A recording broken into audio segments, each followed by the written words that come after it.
Express, an international courier service. తన తమ్ముడు అమన్తో కలిసి రాఖీ పండుగను రకుల్ ప్రీత్ సింగ్ సెలబ్రేట్ చేసుకున్నారు. ఈ విషయాన్ని తన ఇన్స్టాగ్రామ్ అకౌంట్లో రకుల్ అభిమానులతో షేర్ చేసుకుంది. తమ్ముడు అమన్తో కలిసి దిగిన ఫోటోను రకుల్ పోస్టు చేసింది.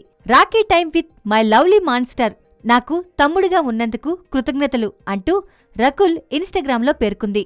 సరే, తమ్ముడితో ప్రేమ సంగతి పక్కన పెడితే బయట తనని ఇబ్బంది పెట్టిన అబ్బాయిల్ని మాత్రం బాగానే ఆడుకుంటుందట రకుల్. రియల్ లైఫ్లో ఎవరినైనా చెప్పుతో కొట్టారా అన్న ప్రశ్నకు ఆసక్తికర సమాధానం చెప్పుకొచ్చింది.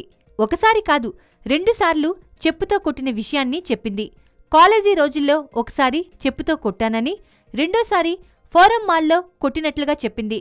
బ్రదర్తోనూ ఒక స్నేహితుడితోనూ ఫోరం మాల్కు సినిమాకు వెళ్లానని, ఏదో తీసుకుని వెనక్కి తిరిగే సమయానికి ఒక వ్యక్తి ముఖానికి దగ్గరగా రావడంతో ఒళ్ళు మండిపోయినట్లు చెప్పింది. సెల్ఫీ తీసుకోవటానికి వచ్చినట్లు చెప్పిన అతడ్ని కాస్త గట్టిగానే తాను కొట్టినట్లు చెప్పింది. ఏం చేస్తున్నావ్ అంటే, ఎప్పటినుంచో మిమ్మల్ని ఫాలో అవుతున్నా అని అనటంతో మరింత మండిపోయింది. ఫాలో చేయటం ఏమిటి అంటూ గట్టిగా నిలదీసి గార్డ్స్ను పిలిచి అతన్ని బయటకు పంపాలని గట్టిగా చెప్పా.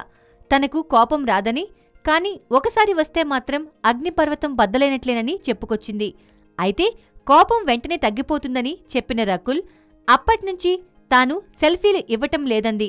మరికొన్ని ప్రశ్నలకు బదులిస్తూ హీరోలకు లేని కష్టాలు హీరోయిన్లకు ఎక్కువని చెబుతూ గ్లామర్గా కనిపించటానికి హీరోయిన్లు చాలా కష్టపడాలంది.